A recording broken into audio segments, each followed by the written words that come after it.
하나님 말씀은 마태복음 16장 18절로 19절까지 두 절을 함께 읽겠습니다. 시작. 또 내가 내게 이르노니 너는 베드로라. 내가 이 반석 위에 내 교회를 세우리니 음부의 권세가 이기지 못하리라. 내가 천국 열쇠를 내게 주리니 내가 땅에서 무엇이든지 매면 하늘에서도 매일 것이요 내가 땅에서 무엇이든지 풀면 하늘에서도 풀리리라 하시고. 아멘. 저희 교회가 두 교회를 섬기고 있는데요, 섬기는 우리의 태도도 참 조심해야 될 것 같다라는 마음이 들어요. 우리가 뭔가 된 양, 우리가 뭔가 베푸는 양, 이러한 마음은 절대 금물입니다. 오히려 하나님이 우리에게 주신 은혜지요. 우리가 무엇이 간데 주님의 귀한 교회를 섬길 수 있는 특권을 주십니까?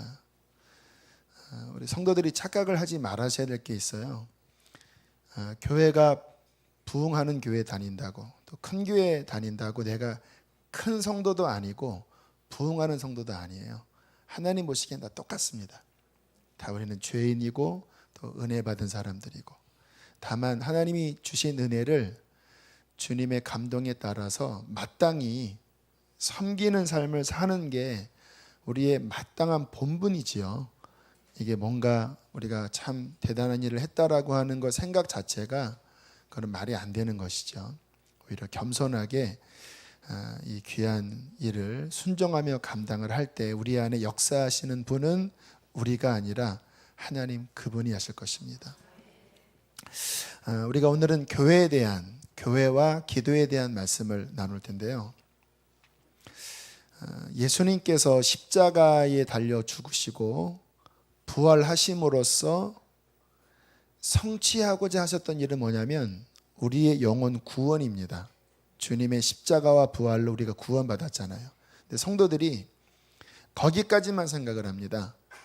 예수님 때문에 내가 구원받았다, 감사합니다. 근데 성경을 가만히 보면요, 주님의 궁극적인 목적은 한 개인의 구원에서 끝나는 것이 아니라 교회를 세우는 것입니다. 오늘 성경에 주님께서 말씀하시잖아요. 내가 이 반석 위에 내 교회를 세우리니.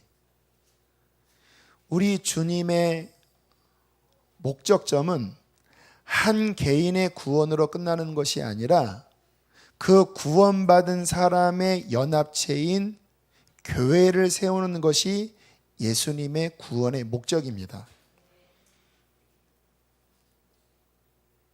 여러분, 교회는요, 지금 사회에서 많은 지탄을 교회가 받고 있지만 우리가 알고 있는 것보다 훨씬 더 하나님 보시기에 교회는 중요한 존재입니다.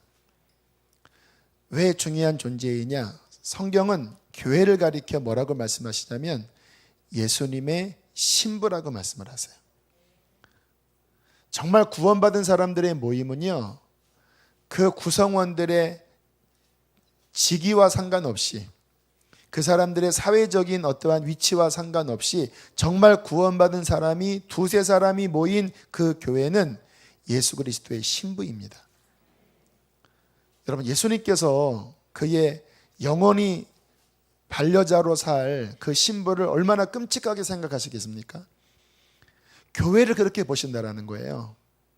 지역과 상관없이. 여러분, 북한에 있는 교회는 어려운 교회입니다. 예배당 건물 없고 십자가 달지 못하고 목사도 제대로 없는 정말 가장 세상에서 열악한 교회 가운데 하나예요. 하지만 그들이 예수님의 이름으로 모였다면 그들은 주님 보시기에 신부입니다. 끔찍하게 생각하는 거예요. 동백감리교회, 세계비전교회, 이 세상의 모든 정말 예수님을 믿어 거듭난 사람들이 모인 교회는요, 크기와 상관없이 주님의 생명의 피를 뿌린, 또 앞으로 천국에서 영원히 함께 살 가장 존귀하고 존귀한 것이 바로 주님의 교회입니다. 그러므로 저희가 교회를 섬기고 연약한 교회에 나눔을 갖는 거는요, 우리의 마음의 기쁨보다 저는 가장 마음속이 행복한 게요, 하나님이 얼마나 기뻐하실까. 왜요?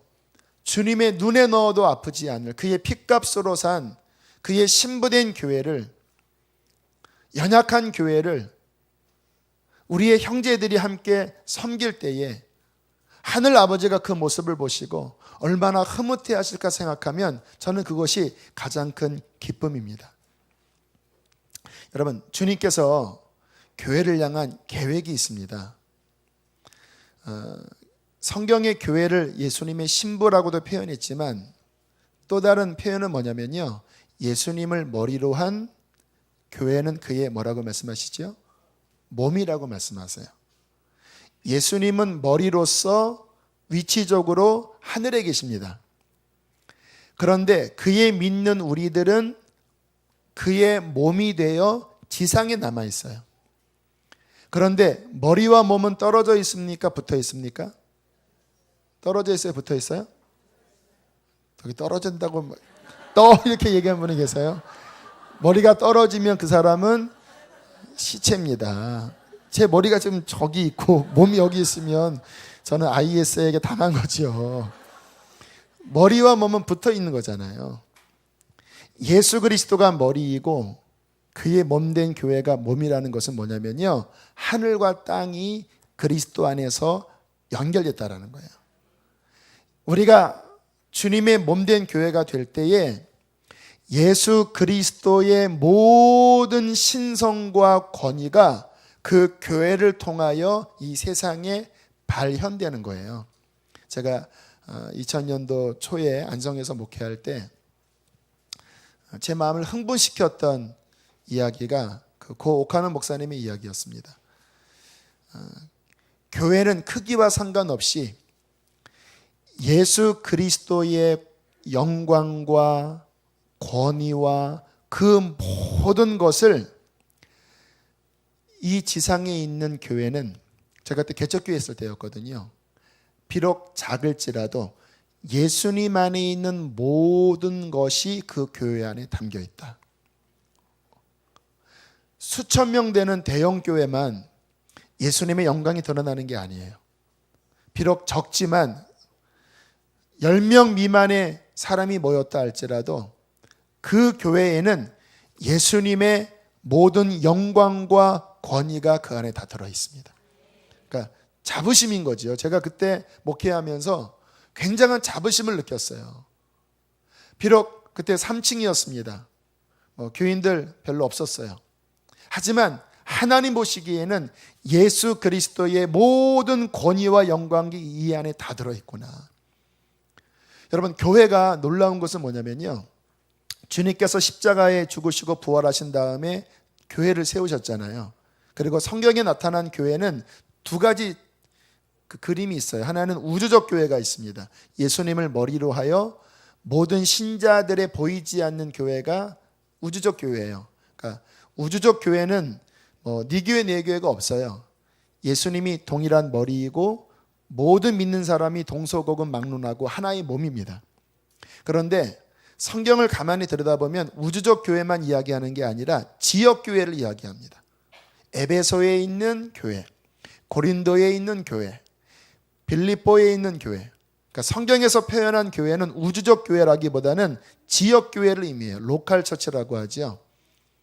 그 지역 교회가 크든 작든 상관없이 예수님의 보혈이 그 안에 담겨져 있고, 하나님은 그 지역 교회를 통하여 하나님의 영광과 능력을 그 교회를 통해서 나타내기를 원하신다는 거예요. 오늘 성경이 말씀하시잖아요. 다시 한번 18절 읽어보세요. 시작. 너는 베드로라. 내가 이 반석 위에 내 교회를 세우리니 음부의 권세가 이기지 못하리라. 교회에 하나님의 권세를 주셔서 음부의 권세가 이길 수 없는, 아니 음부의 권세를 깨트릴 수밖에 없는 예수 그리스도의 그 부활의 능력이 교회 안에 담겨져 있다는 거예요. 여러분, 교회는 약한 교회는 없습니다. 사람이 적더라도 성경적인 교회는 결코 약하지 않습니다. 예수님이 뭐라고 말씀하셨습니까? 하늘과 땅의 모든 권세를 내게 주었으니 그러므로 교회여 너희는 가라. 하늘과 땅의 권세가 교회 안에 있어요. 교회 안에 하나님의 생명이 흘러 영혼을 구원하는 역사를 교회가 이룹니다. 여러분, 세상의 어떠한 서클도 어떠한 집단도 영혼을 살리지 못해요. 의학이 사람의 생명을 잠깐 늘릴 수는 있어도 영혼을 살리는 그 하늘의 가장 강력한 파워의 역사는요, 교회를 통하여 하나님은 나타내기를 원하세요. 여러분, 어디서 구원받으셨습니까? 저는 교회에서 구원받았습니다. 어디에서 성령을 받으셨습니까?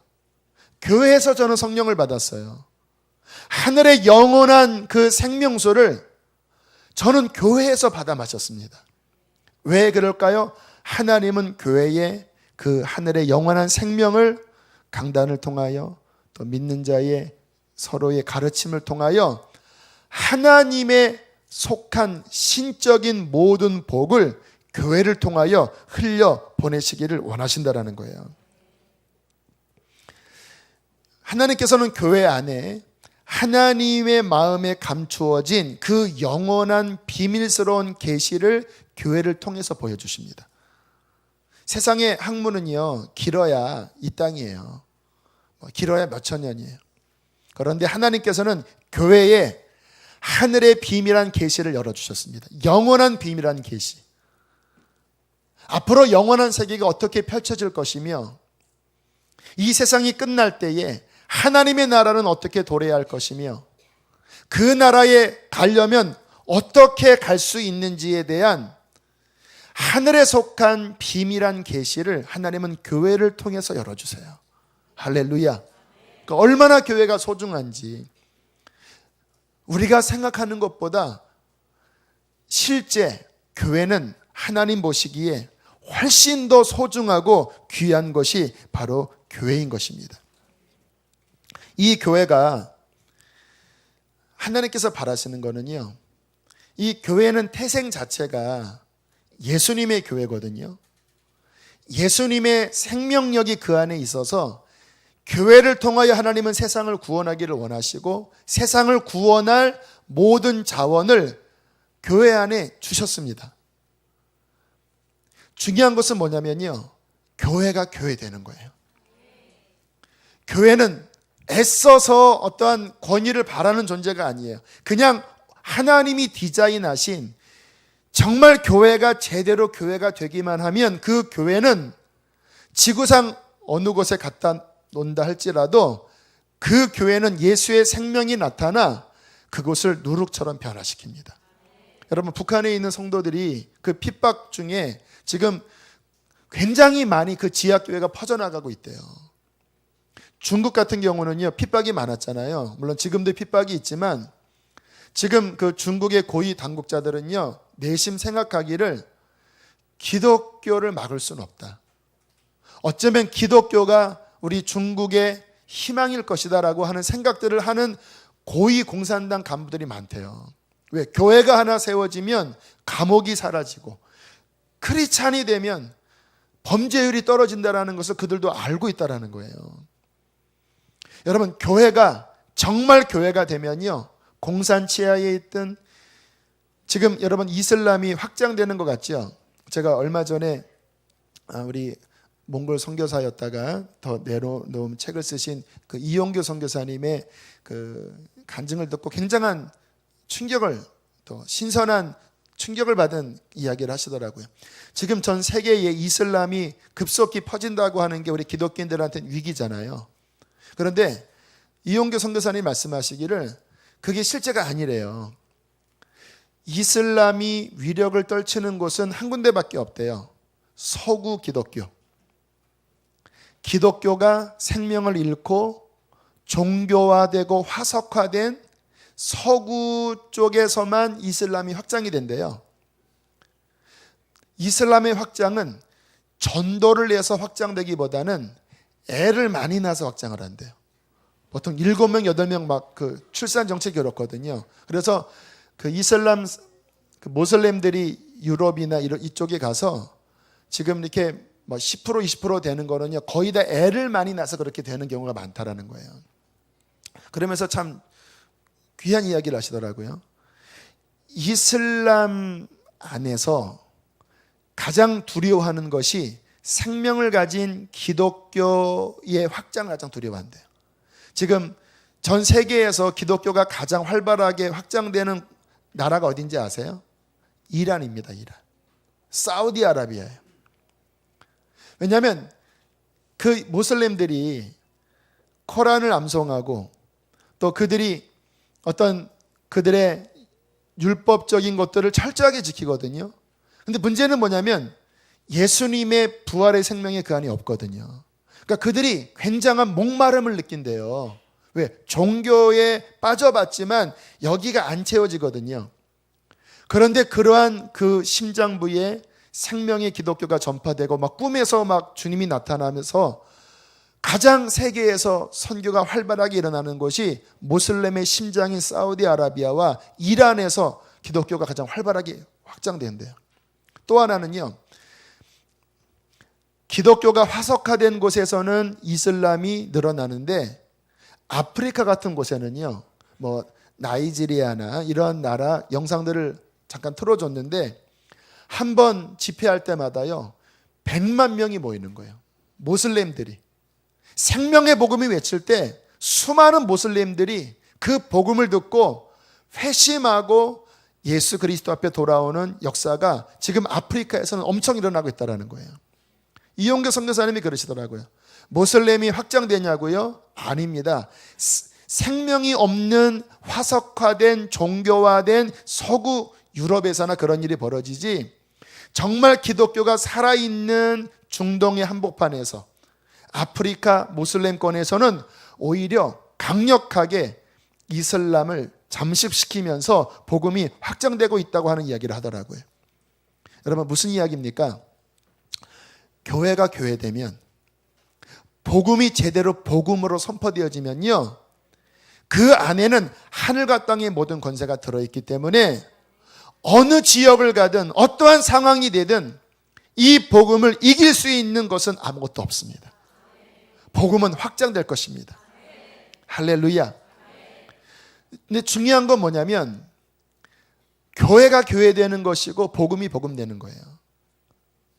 교회가 교회되지 못하고 복음이 복음되지 못하면 서구 유럽처럼 기독교는 가장 낯뜨거운 종교가 됩니다. 편협하고요, 옹졸하고요. 정말 기독교는요, 가장 세상에서 손가락질을 받는 종교밖에 안 돼요. 왜냐하면 얼마 전에 제가 영상을 봤는데 김수환 추기경, 김수환 추기경이 도올 김영옥과 함께 좌담하는 그 영상을 봤는데요. 김영옥이 그러더라고요. 우리나라에 기독교가 전래되기 전부터 이 땅에도 하나님이란 분이 계시다고 인정해야 되지 않겠는가? 왜 꼭 기독교는 예수만 믿으라고 이야기를 하는지 모르겠다. 그래서 기독교가 저급한 종교고 편협한 종교 아니냐, 그렇게 이야기를 했더니 김수환 돌아가신 분이죠, 추기경이 하는 말이, 나도 그걸 인정한다. 이 땅에 예수님의 복음이 전파되기 전부터도 우리는 하나님을 섬기고 있었고, 꼭 예수를 믿지 않아도 양심적으로 살기만 한다면 그들도 구원을 받았을 거라고 믿는다. 이런 이야기를 하더라고요. 여러분, 이것이 생명이 빠진 종교화된 사람들이 갖는 사고방식입니다. 불교든 천주교든 종교화된 사람들이 갖는 마음이 얼마나 넓어요. 근데 우리가 정말 복음을 제대로 만나면 하늘과 땅과 모든 이름 위에 예수 외에는 구원이 없는 거잖아요. 근데 이게 생명이 빠져버리고 이 교리만 남으면요, 여러분, 이 세상에서 못 이깁니다. 왜? 당장 들어봐도 도올 김영옥 그 말이 세상 사람들에게 더 먹히지, 예수만 믿으라고 하는 그 말이 어떻게 먹히겠습니까? 종교화가 되면 기독교는 능력을 발휘할 수 없지만, 정말 교회가 교회되고 그 안에 주님의 생명이 흘러 넘칠 때 편협해 보이는 복음이 저와 여러분을 변화시킨 것처럼 오직 예수만이 하나님의 영광이고 우리의 구원자라는 것이 그들의 마음에 비춰주어 사람들을 구원할 수 있는 것입니다. 그러면 교회가 교회되고 복음이 복음되는 일들은 어떻게 가능한 것일까요? 예수 믿는 저와 여러분이 정말 회개하고 예수님이 주인 되는 거예요. 그것만 되면 주인이 바뀌어 정말 예수 믿는 것이 종교화가 아니라 진짜 내 인생의 주인은 예수 그리스도다. 나는 회개했고 이제 나는 주님을 따라 순종하는 삶을 살 것이다. 그 중심이 바뀌는 진짜 신앙이 되면요, 한 사람일지라도 세 사람일지라도 그 사람을 통하여 주님의 생명은 빛을 발하게 되어 있습니다. 제가 20살 때, 물론 10대 때 17, 18 이때 주님을 만났어요. 하지만 주님을 만났지만 생명이 너무 약한 가운데 육신적인 그리스도인이었습니다. 그러다가 20살 때 주인이 딱 바뀌는 진짜 예수 믿는 믿음으로 바뀌었거든요. 20살 때 어렸어요. 20살이면 얼마나 어립니까? 그런데 주인이 바뀌니까 뭐가 제 인생에 크게 변화되냐면요, 주님의 임재가 언제나 함께 하시는 거예요. 차를 타고 다니든 길거리 걸어가든 어느 곳에 가든 주여라고 기도하면 주인이 바뀐 그곳에 주님의 임재가 내려오시더라고요. 뭐라고 표현할 수 없어요.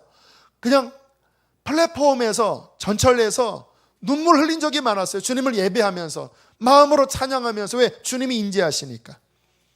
여러분, 세상에서 가장 강력한 능력은 하나님이 함께하는 겁니다.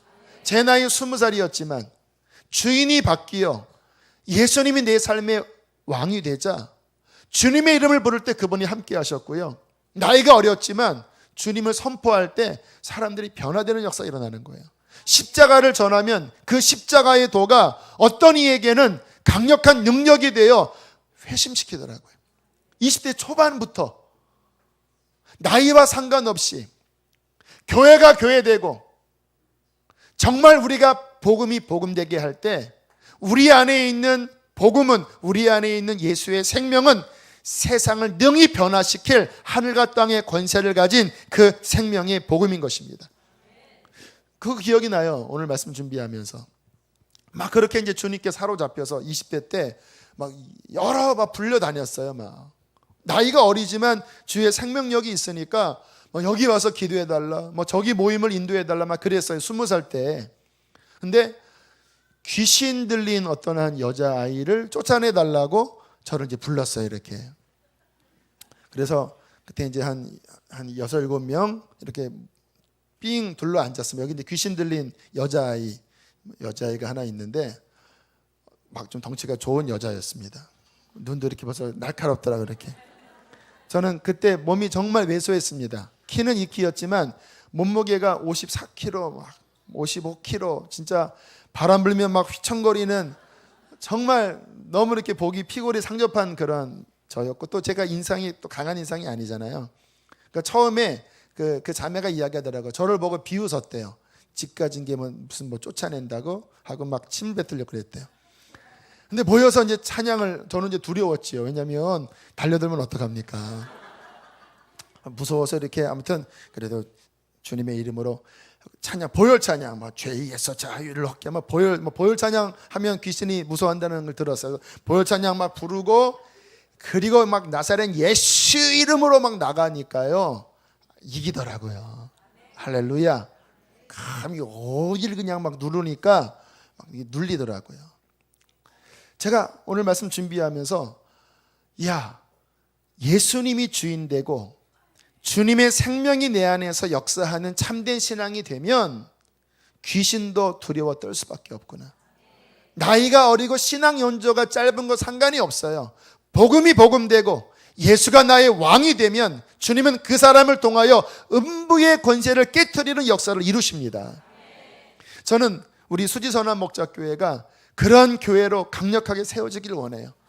그래서 우리 교회에 강조하는 설교가 주인 바꿔라, 회개 강조하고 진정한 신앙이 강조하는 이유가, 화석화된 자아가 주인된 종교화된 것 가지고는 이게 교회가 안 되거든요. 그러니까 저는 우리 교회가 철저하게 이 부분 십자가로 깨트려서 자아가 주인된 사람이 이 교회 안에 멤버가 되는 것이 아니라 예수가 주인된 예수의 생명을 가진 진정한 신앙인들이 모이는 살아있는 교회가 되기를 원합니다. 그러한 사람들이, 예수가 주인된 사람들이 더비세를 통하여 주변 교회에 가서 내가 어떠한 곳으로 섬기는 것이 아니라 내 안에 생명된 예수님을 그 안에 수혈을 할 때에 그 교회가 살아나지 않겠습니까? 교회는 결국 사람이기 때문에 예수가 주인된 한 사람 한 사람이 그 교회의 멤버가 되고 그들이 함께 모여 하나님을 경배할 때 주님이 임재하시면 벌써 역사가 나타나는 거예요. 저는 우리 교회가 열방의 생수의 강을 흘려보내는 교회가 되는 것을 주님이 비전으로 주셨잖아요. 제 마음에 그런 오늘도 말씀을 준비하면서 뜨거운 마음을 주시는 거예요. 하나님, 정말 주인이 바뀐 하나님의 사람들이 이 안에서 변화받아 주님 흩어지게 해주십시오. 그곳에 가서 정말 한 사람일지라도 10사람일지라도 주님의 그 생명을 그곳에 흘려보내요. 그 예수의 생명을 통한 변화가 그곳에서 부어질 때에 열매 맺는 역사가 일어나지 않겠습니까? 자, 그렇게 예수가 주인된 사람에게 오늘 주님은 중요한 것을 말씀을 하세요. 우리 19절 말씀 함께 보겠습니다. 자, 그렇게 예수가 주인된 주님의 영광스러운 교회는 뭐를 해야 되냐? 이렇게 말씀하십니다. 19절 시작.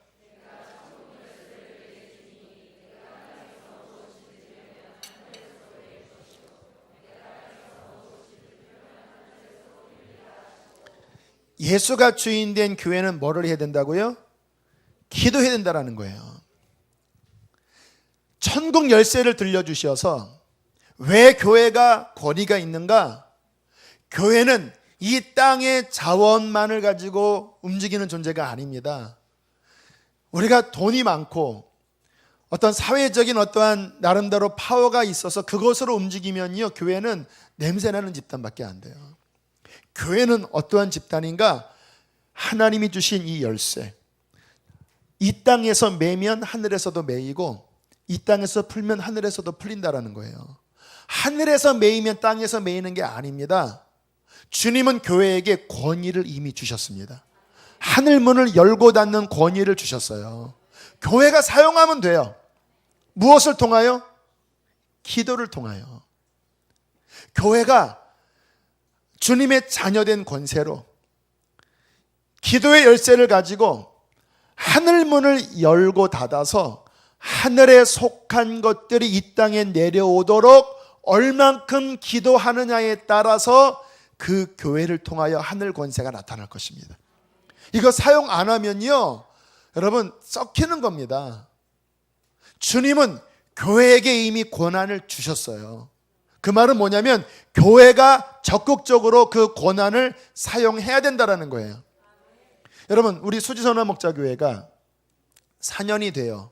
저는 감사한 게 뭐냐면요, 4년 전에 제가 기도할 때 생수의 강이 이곳에서 흐르게 해달라는 그런 감동을 주셨다고 그랬잖아요. 그때 눈물로 하나님 생수의 강이 흐르게 해달라고 했던 그 기도를 주님이 응답해 주셔서 2011년 8월 첫 주부터, 아니 그 첫 주 주일 말고 월요일 날 새벽 예배부터 드리다가 이제 주일 예배 드렸거든요. 첫 새벽 예배 때는요, 이 강대상도 없어서 그냥 철 보면 때 가지고 처음 예배 한 10명 정도 드렸어요. 근데 제가 기억하는 건 뭐냐면 그 첫 예배부터 주께서 하늘문을 여셔서 생수의 강이 흐르게 하셨습니다. 그 사람들이 새벽에 막 몰려들었어요. 정말 기도하는 분들이 몰려들었어요. 그리고 제가 감사한 게 교회를 개방하는 거였습니다. 교회를 개방하고 사람들이 이곳에 와서 계속 그 열쇠로 문을 열었잖아요. 주님이 주신 열쇠로 하나님 앞에 기도하니까 이 교회 안에 주의 임재가 점점 강하게 흐르기 시작했어요. 2011년도보다 12년도가 더, 12년도보다 13년도가 더, 13년보다 14년이 더, 그때보다 지금이 더 주의 영이 강하게 흐르십니다. 왜냐하면 문을 열어놨기 때문에 많은 사람들이 오늘도 낮에 여러 사람들이 와서 기도하시더라고요. 무슨 역사가 나타나는 겁니까? 열쇠로 하늘의 문을 여는 거예요. 그 기도를 통하여 주님의 임재가 이곳에 흐르는 것이에요. 많은 사람들의 감사한 고백이 뭐냐면 그냥 이곳에 앉아있다가 회복됐다고 하는 이야기. 예배를 드리지도 않았대요. 그냥 궁금해서 왔는데 앉아서 눈을 감는 순간 눈물이 나고 주의 임재를 느껴서 회복됐다고 하는 분들, 예배 드리면서 영혼이 살아난 분들, 이곳에서 하나님을 새롭게 만나 신앙생활이 이제 어떤 틀이 바뀌었다고 하는 분들, 그 모든 것들이 사람이 한 게 아닙니다. 저의 말로 한 게 아니에요. 저의 어떤 목회적인 노하우로 한 게 아니에요. 천국 열쇠를 주님이 주셨는데 우리 교우들과 함께 끊임없이 문을 여니까 하나님의 성령이 임재하셔서 능으로 되지 않고 힘으로 되지 않는 주님의 성령의 역사로 사람들이 살아났다라는 것입니다. 저는 확신합니다. 아무리 이 시대가 어렵다 할지라도 목회자가, 교인들이 정말 예수가 주인된 그 믿음을 바탕으로 하여 하나님 앞에 엎드려 이 천국 열쇠로 하늘문을 향하여 끊임없이 문을 두드리면 아무리 시대가 어렵다 할지라도 하나님은 그곳에 성령을 부어주셔서 살아나게 하실 것입니다. 오늘 우리 이효준 목사님이 3시간 기도한다고 하는 이야기 참 마음이 기뻐요. 다른 어떠한 것이 답이 없어요. 우리는 연약한 존재들입니다. 그러나 기도하면 주님께서 하늘에서 매이고 하늘에서 풀리는 역사를 이 땅에서 성도들의 믿음의 담대한 기도를 통하여 주시겠다고 약속하지 않으셨습니까? 초대교회는요, 지금보다 훨씬 어려웠어요. 어떤 분이 그러더라고요. 요즘 교회가 어렵다 하는데 역사 이래로 교회가 쉬웠던 적은 한 번도 없대요. 우리나라 초기 기독교 지금보다 훨씬 더 어려웠습니다. 그때는 선교사님들을 양귀신이라고, 서양귀신이라고 불렀어요. 지금보다 더 인습에 아주 강하게 매인 시대였거든요.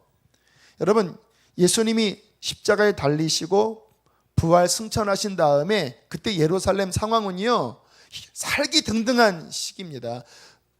스승을 십자가에 못 박아 대제사장들이, 로마 권력자들이 처형시킨 그곳이에요. 불과 한 달 반 전에. 어떻게 그 두렵고 떨리는 상황 가운데 교회가 그 상황을 돌파해 나갔습니까? 사도행전 1장에 보면요, 예수님이 승천하신 다음에 사도들이 모여서 120문도가 그 옛날 그 개역 한글 성경에 보면 전혀 기도에 힘쓰니라고 말씀하십니다. 지금 개역 개정은 오로지 기도에 힘썼다고 아마 그렇게 번역되었을 거예요. 왜요? 이 상황을 본인들 그 시골 촌뜨기들이 그 로마 압제 대제사장 어떻게 이깁니까? 쳐다보지도 못하는 존재들인데. 그런데 다락방에 모여서 10일을 전혀 기도만 했어요. 끝이 안 보였습니다. 근데 주님이 남아있으라고 했기 때문에 전혀 기도에 힘썼어요. 그랬더니 오순절 날 하늘이 열리면서 급하고 강한 바람 같은 성령이 임하여 각 사람 위에 임하여 있더니 성령의 말하게 하심을 따라 그들이 벌떡 일어나서 그 적진의 한복판에서 너희들이 십자가에 못 박은 예수를 하나님이 살리셔서 구주가 되게 하셨다고 외쳤을 때에 하루에 5,000명씩 회개하는 역사가 일어났습니다. 무엇으로 가능한 것입니까? 기도할 때 하늘의 문이 열려 성령이 임하시니까 그 누구도 방해할 수 없는 하나님 나라의 확장이 그 땅 가운데 일어나는 것이 아닙니까? 여러분, 기도밖에 없어요. 기도. 교회가 교회되어 이 시대의 모든 거스르는 것들을 물리치고 하나님의 나라를 왕성하게 확장시키는 길은요, 예수가 주인된 사람들이 오직 하느님을 향하여 부르짖어 기도하는 것밖에 없습니다. 저는 우리 더빗에 가는 분들이, 또 우리 수지선언 목자 교회 교인들이 이 열쇠를 가장 많이 활용하는 사람 되기를 원합니다. 우리 더빗에 가시는 분들은 중요한 거는요, 그곳에 가셔서 하늘문을 여셔야 돼요. 이게 힘으로 안 돼요. 저희 교회 가서 예배도 인도해주고 안내도 해주고 이것저것 섬기지만 그것만 가지고는 안 됩니다. 요즘 뭐 좋은 교회들이 얼마나 많습니까? 중요한 건 뭐냐면요, 하늘문을 여셔야 돼요. 어떻게? 목숨 건 기도로 하나님, 이 교회의 하늘문을 열어주십시오. 세계비전교회에 하늘문을 열어주십시오. 동백감리교회 하늘문을 열어주십시오. 저희가 앞으로 섬기는 그 선교지에, 그런 교회에 가셔서 하늘의 문을 열어달라고. 하늘문이 열려 주님이 임재하실 때, 그때 비로소 살아나는 역사가 나타납니다. 뭐가 살아납니까? 죽은 영혼이, 메말랐던 영혼이 살아나는 거예요. 그들이 살아나서 이게 진짜 신앙이구나, 이게 구원이구나라고 깨달을 때 그들은 인생 최고의 기쁨을 맛보게 됩니다. 여러분 생각해 보세요. 죽었던 나의 영이 십자가 부활의 복음을 통하여 성령의 작용으로 내 안에 역사하여 잃었던 생명을 찾았고 영생을 얻게 되었을 때, 이것보다 더 큰 체험은 어디 있습니까? 인생 최고의 체험이거든요. 이렇게 해서 변화된 한 사람이 생기면 그 사람은요, 전할 수밖에 없습니다. 제가 이렇게 사역을 해보니까 이제 교회에서 여러 가지 이제 전도 활동도 해요. 중요합니다. 뭐 저희 교회는 초기에 이렇게 그 휴지를 받고 교회에 오신 분들도 많이 계셨어요. 그런 것들도 중요하지만 제가 이렇게 해보니까 진짜 전도지는요, 사람이더라고요. 저희 교회가 이렇게 사람들이 오게 된 중요한 계기가 뭐냐면요, 어떤 한 사람이 변화됐어요. 우리 교회에서 믿음이 없었는데 변화됐어요. 그것을 본 주변 사람들이 놀래서 왔어요. 이렇게, 쟤 왜 바뀌었냐? 쟤 맨날 술 마시고 우리 목장 모임 할 때 맨날 쟤는 아니었는데 무슨 일이 일어나냐 하고 오신 분들이 꽤 많으세요. 여러분 진짜 복음의 역사는요, 그 교회 하늘문이 열려 성령이 임하시고 복음이 복음되게 역사하여 한 영혼이 진짜 거듭나는 생명 역사를 체험하면 그 한 사람을 통하여 또 한 사람, 그 한 사람을 통하여 또 한 사람의 생명이 생명을 낳는 역사로 교회는 살아나게 됩니다. 여기에 시발점은 뭐냐? 하늘문을 열어 정말 성령의 인재로 진짜 거듭나 변화를 일으키는 그 하나님의 역사가 일어나도록 기도하는 이 한 사람의 희생, 한 사람의 중보의 썩은 미랄이 가장 중요한 거예요. 할렐루야.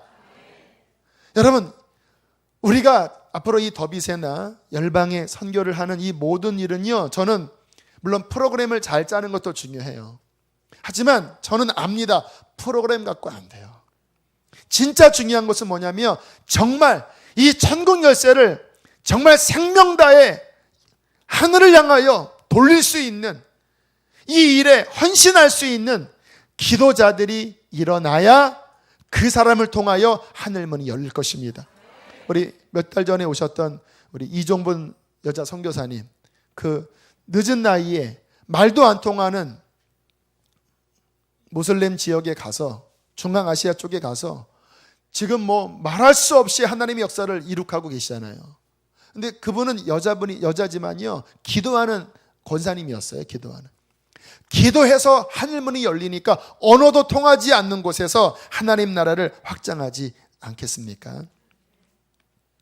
여러분, 저는 우리 교회 안에 이 기도의 군사들이 일어나게 되기를 축복합니다.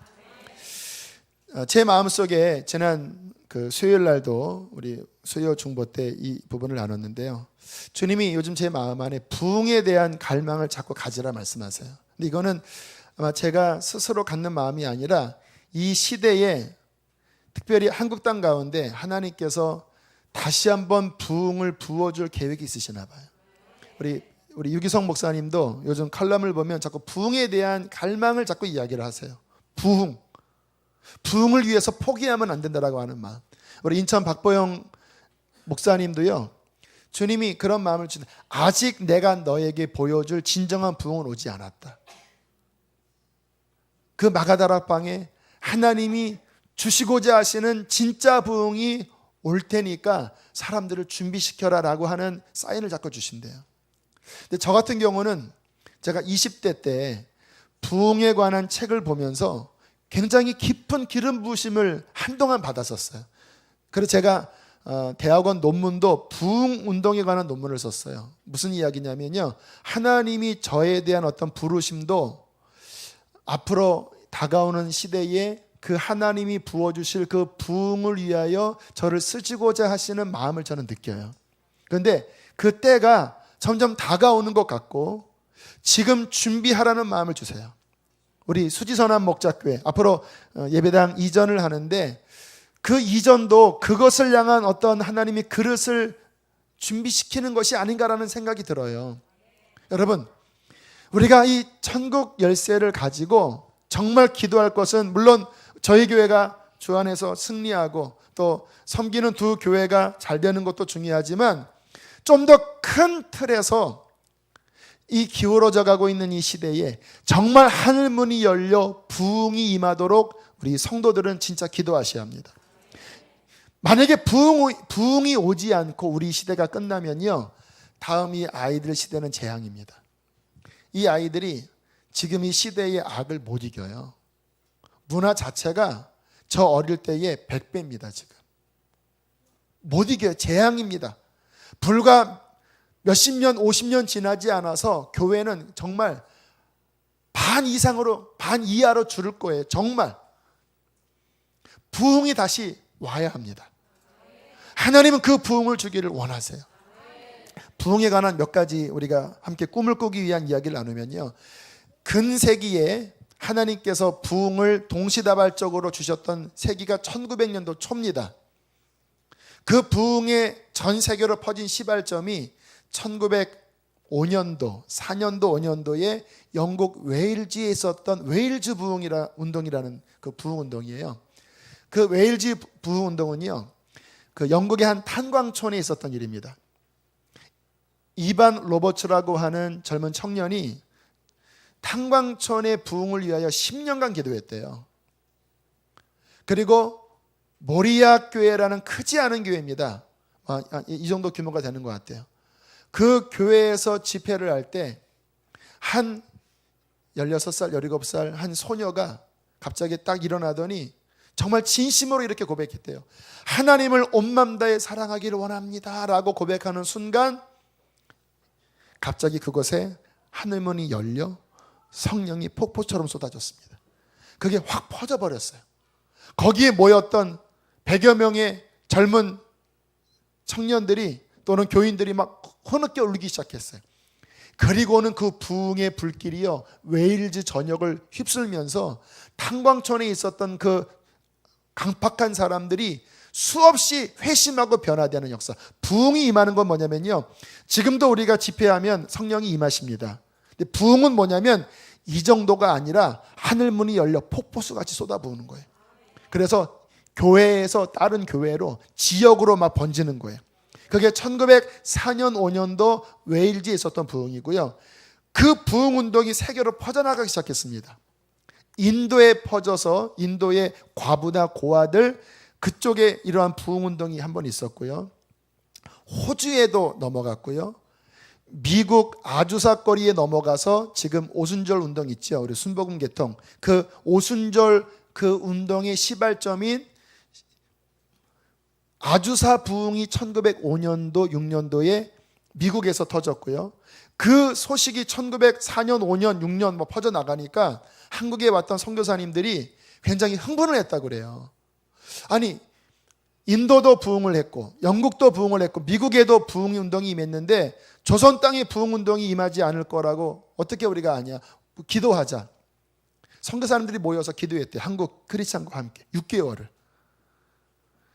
1907년도, 그러니까 영국에서 첫 시발점이 일어난 2년 후지요. 1907년도 잘 아시는 것처럼 평양에 모여 말씀을 나눌 때 길선주 장로님의 통렬한 회개를 기점으로 해서 우리나라에도 부흥이 임했습니다. 지금처럼 뭐 그냥 박수치는 이런 게 아니라요, 정말 진심으로 회개하고 진심으로 거룩해지고 정말 예수가 주인된 진정한 복음적인 변화가 평양에서 시작됐어요. 그게 평양에서 퍼지기 시작하는데요, 전국 방방 곳곳으로 퍼졌습니다. 그 당시에 평양은요, 주일에 일반 상가도 문을 다 닫았대요. 왜요? 얼마나 강력한 부흥운동이 지역을 덮었는지 일반 상인들도 주일날에는 기독교인들 때문에 장사 안 된다고 문을 닫을 정도였대요. 하나님께서 2015년 교회는 점점 문을 닫는다고 하고 이 세상의 악은 점점 팽배해져 간다고 하는 이때에 주님께서는 다시 한번 이 더비세 운동을 나누면서 부흥을 꿈꾸라고 말씀하십니다. 부흥이 올 것입니다. 아니, 부흥은 와야 돼요. 이 상태로 지나가면 재앙입니다. 다시 하늘문이 열려 우리의 영적 배부름을 회개하고 우리가 잘 먹고 잘 삶으로 말미암아 하나님을 잃어버렸던 것들을 회개하고 정말 다시 우리의 마음을 새롭게 하는 진정한 부흥이 이 땅 가운데 임해야 할 것입니다. 어떻게 부흥이 임할까요? 기도하는 사람이 있어야 돼요. 오늘 말씀처럼 천국문을 향하여 한 사람의 썩은 미랄 같은 기도의 헌신자들이 교회 안에 있어야 합니다. 100명이 안 모여도 괜찮아요. 두세 사람만 정말 회개한 사람이 하나님의 얼굴을 구하여 주님, 이 땅에 부흥을 주십시오. 이 땅에 하나님의 나라를 임하게 하여 주십시오. 사람들이 예수를 정말 예수님으로 볼 수 있게 해주십시오. 생명을 건 기도의 사람들이 교회 안에 두세 사람만 있으면 그 사람을 통하여 부흥은 시작될 것입니다. 제가 그 부흥운동에 대한 관심이 많았다고 그랬잖아요. 그런 부흥운동의 그런 기록들을 보면요, 철저하게 회개를 하더라고요. 저희 교회가 회개를 강조하는 이유가 그래서 그래요. 회개가 제대로 되지 않는 가운데 은사운동, 성령운동, 저는 위험하다고 봐요.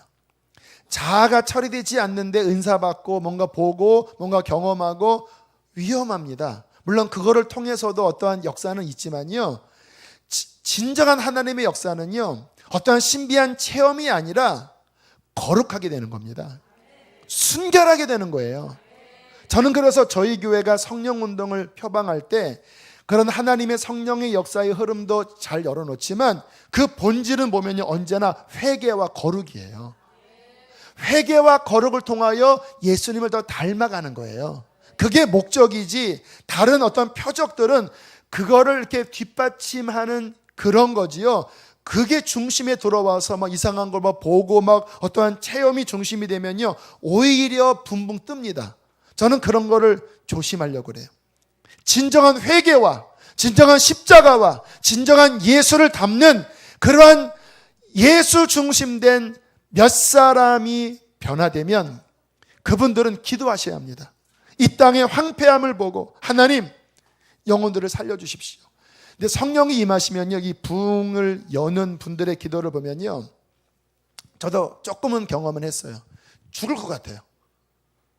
우리는 지금 잘 사는 것 같잖아요. 근데 정말 한 회개한 사람이 주님의 눈으로 지금 교회와 사람들을 바라보면요, 이거는 지금 거의 죽음 직전의 상황이에요.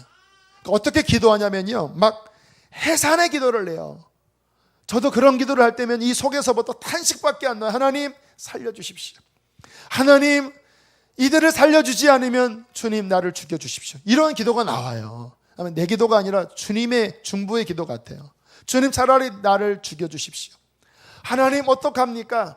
탄식밖에 안 나요. 탄식밖에. 살려달라고.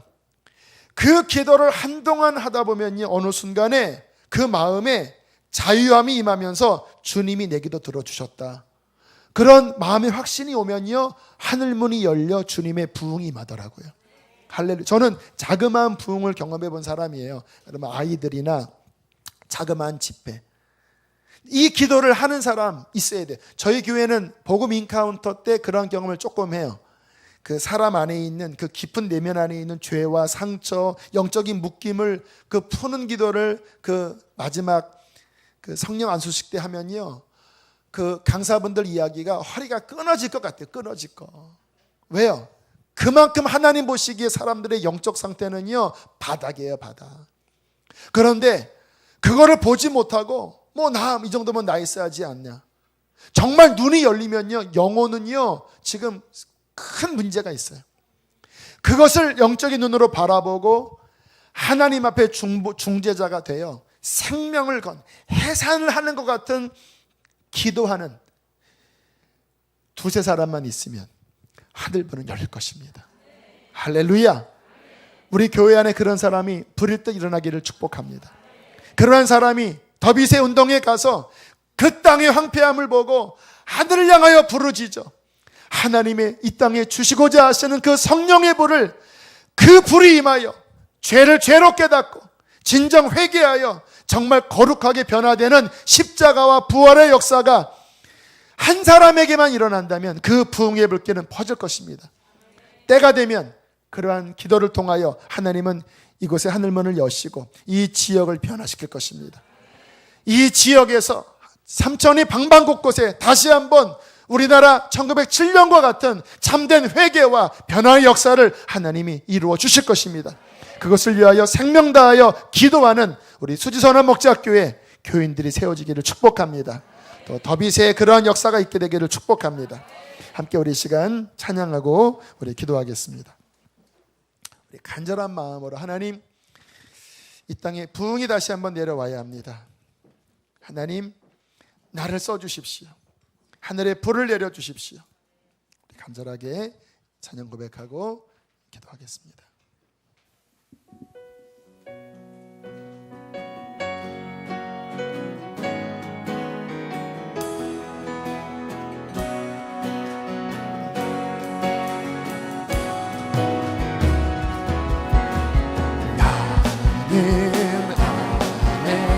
내가 살아가는 이유 불이 되는 것, 작은 불이 큰 산 모두 태우듯이 나를 쓰소서. 불을 내려주소서.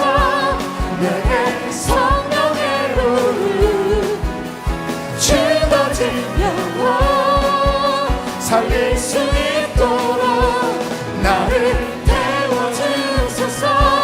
제가 위에 나를 드리리 열방의 불로 세우소서. 2절입니다.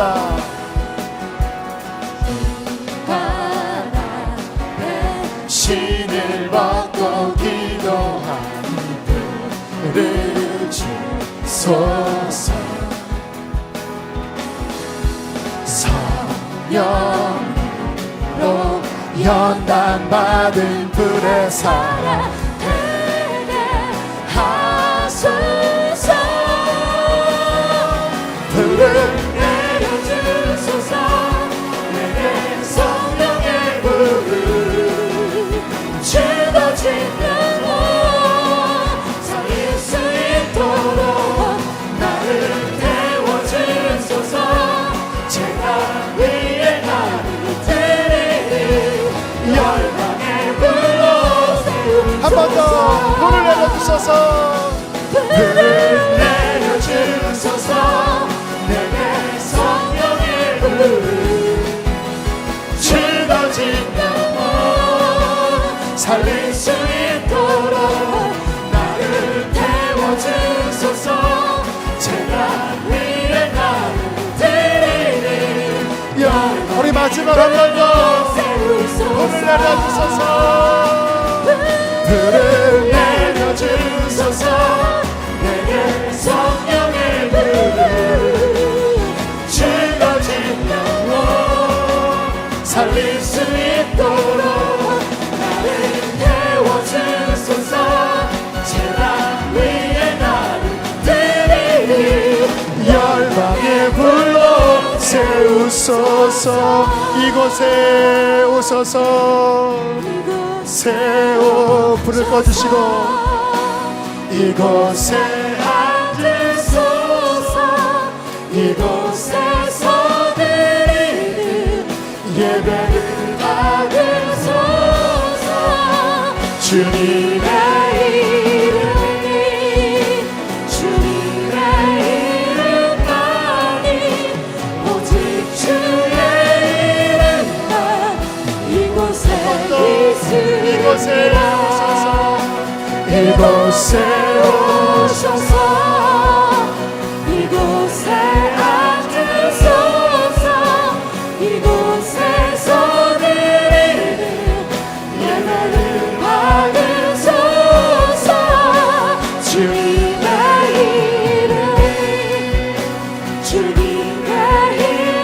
이름만이 오직 주의 이름만 이곳에 있으니 우리 사랑에 기도합시다. 하나님, 진정한 부흥이 이 땅 가운데 일어나게 하여 주십시오. 하나님, 수많은 사람들의 영혼이 방황하고 죽어가고 있습니다. 부흥이 임하지 않는다면 나와 우리의 가정, 아버지, 소망이 없습니다. 하나님, 내가 여기 있사오니 주님 나를 써주시옵소서. 진정 믿는 자가 되어지게 하여 주시고 기도의 불쏘시개가 되게 하여 주시옵소서. 나를 받아 주시옵소서. 주여 한번 부르시고 기도하시겠습니다. 주여